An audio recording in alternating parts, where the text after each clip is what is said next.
à tous, bonjour à toutes.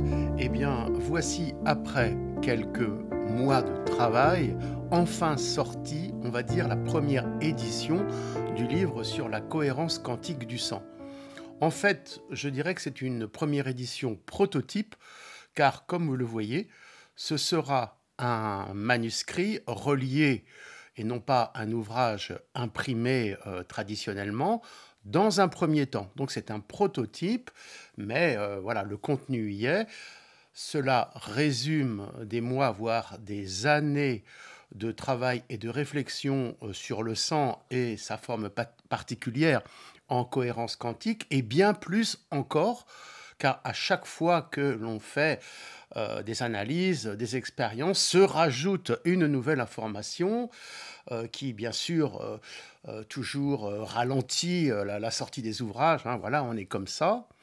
Et surtout, le dernier, la dernière mouture, si je puis dire, c'est l'accès au point quantique de guérison. Alors, reprenons. Dans un premier temps, vous savez que je travaille sur le cerveau vibratoire quantique, mais que je me suis aperçu que ce mécanisme de résurgence d'un proto-fonctionnement archétypal, vous voyez, très très lointain, induit forcément par des énergies ultra-terrestres, voire quelque chose de sublime, hein, qui nous anime au fond, donc qui était enfoui et que nous faisions ressortir. Donc voilà, depuis 1983, hein, le parcours qui est arrivé, qui a débouché sur tout un tas de techniques, etc. Et je me suis aperçu que le sang, progressivement, hein, le sang était impliqué. Alors c'est dont je parle au début de l'ouvrage. Hein. Au début, je m'intéressais au microsima. Et je me suis aperçu que, en fait, c'est l'agencement des globules rouges, hein, et leur formation particulière qui était une base très très importante, on va dire, pour la stabilité, la stabilité de la physiologie, on va dire. Hein. Donc, il était plus judicieux de travailler d'abord le sang avant d'accéder au cerveau vibratoire quantique. Là, je fais tout de suite une petite parenthèse. Cet état quantique du sang, et donc associé à la thérapie vibratoire quantique, est plutôt adressé aux gens informés astrobiotiquement. Alors, on a fait les vidéos, je reçois des mails. Ah, mais c'est quoi informer astrobiotiquement? Bon, je referai une vidéo, et voilà. Donc, c'est une position particulière des planètes du système solaire qui font que certaines personnes, je dirais élues, reçoivent plus d'informations que d'autres, et comme elles ne savent pas trop les gérer, ça tourne plutôt au drame qu'à une sublimation de son être, quoi. Donc voilà pourquoi le sang maintenant est si important, et cela donc évolue, progresse jusqu'au point quantique de guérison. Alors, ça m'est arrivé il n'y a pas très longtemps, travaillant donc cette conscience du point quantique de guérison, et plus encore, hein, c'est à la fin, hein, je fais un petit rajout, et bien entendu ça fera des petits, quoi. Hein, ça m'est arrivé en travaillant sur le symbole occulté de Notre-Dame, qui a été donc sciemment détruite pour nous justement nous déconnecter de ce principe sublime du vivant, hein, que je décris par le mécanisme vibratoire quantique, et sur la barque d'Isis. Alors je fais court, hein, vous voyez, je laisse un petit peu de suspense, mais je travaille cela sur moi, et donc des phénomènes, bon, qui m'aident un peu, les guides de là-haut, on va dire, guides, hein, voilà, les phénomènes guides des guides sont arrivés, hein, donc un souffle incroyable qui s'est propagé dans la maison, j'ai jamais vu ça, pour me dire que, eh bien, voilà, vous voyez, je me la jouais pas trop, parce qu'on peut toujours se tromper, on peut toujours amener des choses en surface qui ne sont que le pur fruit de son imagination fantasque, et qui ne correspondent pas à une réalité intérieure, une réalité réelle intérieure, je dirais. Et donc voilà, donc peut-être que c'est tellement puissant que je ne ferai pas encore de vidéo tout de suite, mais voyez un petit peu le chemin qui m'est proposé, et que je explique, si je puis dire, je dispense, hein, par rapport à ces écrits. Donc par rapport au point quantique de guérison, c'est important. Et la deuxième comment je veux dire, mouture, voilà, nouvelle, c'est quelque chose d'incroyable. et qui arrive aussi, qui se révèle aussi, c'est le conflit intérieur entre les différents résus. Alors on a deux résus, un positif et un négatif, donc qui crée à l'intérieur de nous, et donc dans notre sang, hein, une sorte de combat intérieur, un peu comme une infection froide. Vous savez, les infections froides qu'on a dans la maladie de Lyme, donc c'est juste une comparaison, hein, et qui font que on peut avoir un combat intérieur entre résus négatif, qui est un résus extraterrestre, qui vient d'ailleurs, qui est plutôt, comme je l'expliquais, confiné dans le Pays Basque, hein, avec aussi la ligne au niveau des Templiers et des Cathares, hein, celle que l'on a un petit peu expérimentée à Perpignan. Alors, au sujet de Perpignan, je suis en retard pour faire le débriefing, ne m'en voulez pas. Voilà, c'est vraiment difficile des fois, tellement voilà, il y a beaucoup de puissance et il faut arriver à les digérer avant de faire une mouture correcte, hein. Donc ça viendra. Donc voilà ce qui se passe maintenant et ce qui est révélé par le sang et le graphène. Donc je vous laisserai découvrir cela dans le bouquin, c'est-à-dire qu'en fait, plutôt que de nous la volonté donc des satanistes, hein, moi je dirais des yavistes maintenant, hein, de nous réduire à l'état de carbone, esclaves, coq en stock, hein, vous savez, les coqs en stock, j'aime bien Tintin, coq en stock, c'est-à-dire c'était les esclaves noirs qui étaient assimilés à du charbon, donc c'est un petit peu ça qu'ils veulent. Eh bien, l'arroseur arrosé, eh bien, cela peut révéler quelque chose de fantastique dans le sang qui sent cette vibration graphène n'aurait pas pu émerger et donc pouvoir avoir des résultats. Et là, à ce niveau-là, il y a des résultats thérapeutiques très encourageants, mais sur des choses difficiles, hein, pas sur une petite grippette, hein, des choses très, très difficiles. Mon cerveau doit se purger avant de parler. Donc voilà, par rapport à cette nouvelle thérapie alors du futur. Et pour terminer, vous voyez, j'ai mis le sang de l'insolente bonne santé. Alors j'ai modifié le sous-titre puisque c'était le sang de la bonne santé. C'est clair, on a tous une bonne santé en travaillant ça, en tout cas on la travaille, on l'améliore. C'est, et je vous passerai la vidéo après, la visualisation de notre ami Jean-Claude Bourré, qui était interviewé et qui dit qu'il n'était jamais malade. Donc, j'ai regardé son thème, il est informé et vous verrez qu'il a reçu, sans comprendre, l'implant du médusa ou du poulpe, moi je dirais plutôt du poulpe, hein, donc le cerveau vibratoire poulpe dans son cerveau, cela l'a choqué, il le décrit encore des années après, et le mécanisme est cohérent parce que comme il est informé, les informés reçoivent plus d'énergie vibratoire quantique poulpe et médusa d'une autre dimension de l'espace-temps, hein, qui correspond au cerveau vibratoire quantique. Et après, voilà, ça c'est tout le développement que je propose pour ces gens-là.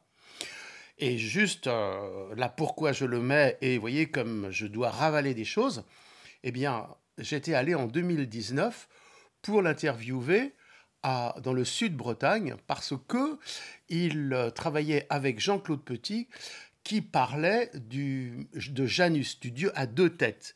Et moi, Janus, et ce sera un peu dans le bouquin aussi, enfin dans le manuscrit, le dieu Janus à deux têtes correspond avec nos deux cerveaux, c'est-à-dire un cerveau neuronal et un cerveau vibratoire quantique avec un point d'interface entre les deux. Et c'est là ce point quantique que j'ai pu mettre en évidence, ou qu'on m'a permis de mettre en évidence, donc ça j'expliquerai, qui fait que par ce point-là, on est en connexion avec les deux états, vivants et non manifestés, on va dire quantiques, mais aussi karmiques, mémoire, etc., hein, voilà, transgénérationnel, et je voulais là, et très très curieusement, il a été odieux, c'est-à-dire qu'il m'a laissé poireauter pendant 3-4 heures en parlant avec n'importe qui, n'importe quoi des journalistes, et à la fin il m'a dit « Oh, j'ai pas le temps, je vous passe mon numéro de téléphone », et le numéro de téléphone était faux. Alors j'étais vraiment peiné, mais vous voyez, je n'ai pas de rancune dans le sens où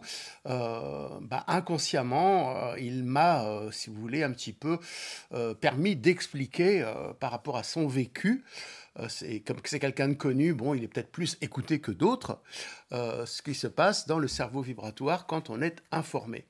Donc voilà, j'ai édité une dizaine de manuscrits, donc c'est un manuscrit prototype. À ce niveau-là, les gens qui voudront l'acquérir seront en relation avec moi pour me donner leurs remarques. Je serai très ouvert pour toute critique ou toute remarque. Hein. Ça fait toujours avancer, donc dans un premier temps. Après, si Dieu le veut, et c'est surtout si l'argent est là, eh bien, on le passera en édition normale. Alors, ça sera sur mon Selena, hein, puisque les éditeurs ne me répondent pas. Et puis, c'est très bien comme ça on peut les garder, hein, et on ne passe pas au pilon. Et à ce moment-là, peut-être dans quelques mois, il y aura un bouquin. Donc, ceux qui veulent l'acquérir. Alors, le prix n'est pas donné, parce que c'est un travail artisanal, ça coûte très cher, mais c'est le prix de la connaissance. Donc, c'est 45 €, port compris.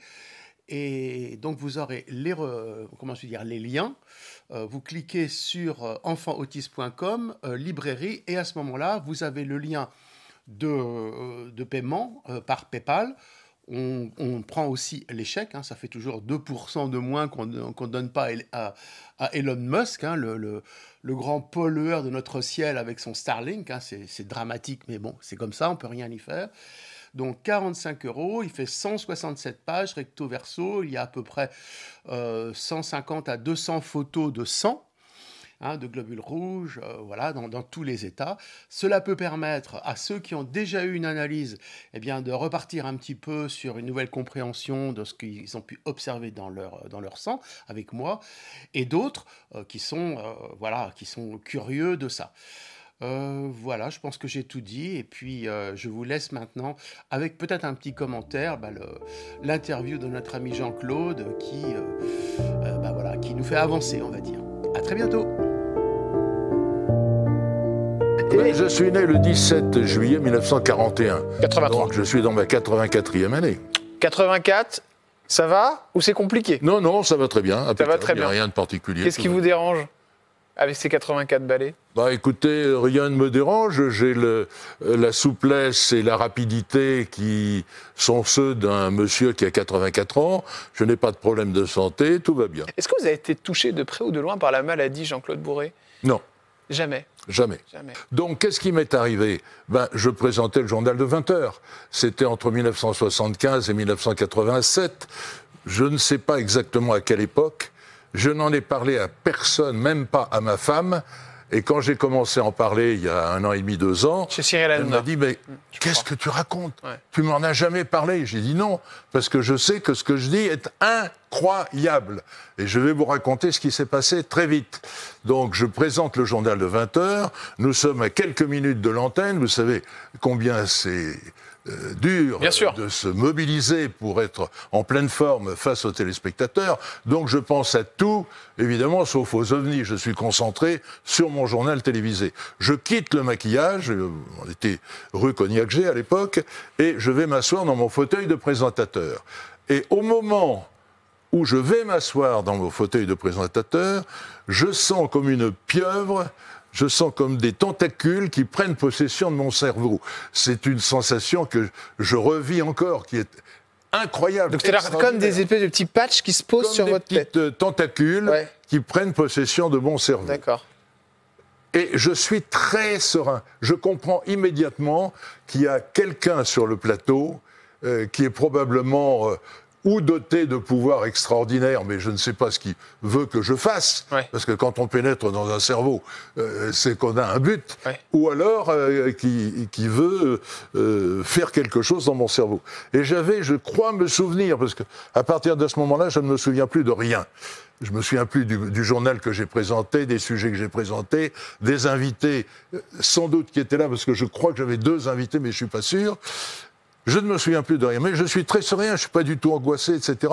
Et ça tourne dans ma tête. Qu'est-ce que j'ai vécu? Je ne le sais pas. Alors j'ai demandé à l'INA, l'Institut National de retrouver les vidéos, la liste de tous les invités que j'avais eus en 14 ans de journal télévisé sur TF1, et j'ai regardé la liste. Il n'y a pas quelque chose qui m'est apparu comme évident en disant c'est sans doute ce type-là. C'était qui les deux invités qui étaient à côté? Mais je viens de vous dire que je ne sais pas. Et vous m'avez dit tout à l'heure, vous pensiez que c'était deux personnes. Oui, dans un coin de ma mémoire, quand j'essaye de forcer ma mémoire, je crois que j'avais deux invités, je crois voir quelqu'un qui avançait comme ça, puis ça s'efface. Mais vous ne voyez pas du tout qui c'est? Je ne vois pas. Et ce que m'a envoyé Lina ne me permet pas de mettre des noms. Est-ce que vous savez que si cet extraterrestre était l'invité qui avait devant vous? Ça, vous en êtes pratiquement sûr? Ah oui, ça je pense que... Ou c'était quelqu'un qui avait des pouvoirs parapsychologiques, ça peut exister tout à fait hors du commun, ou c'était un extraterrestre.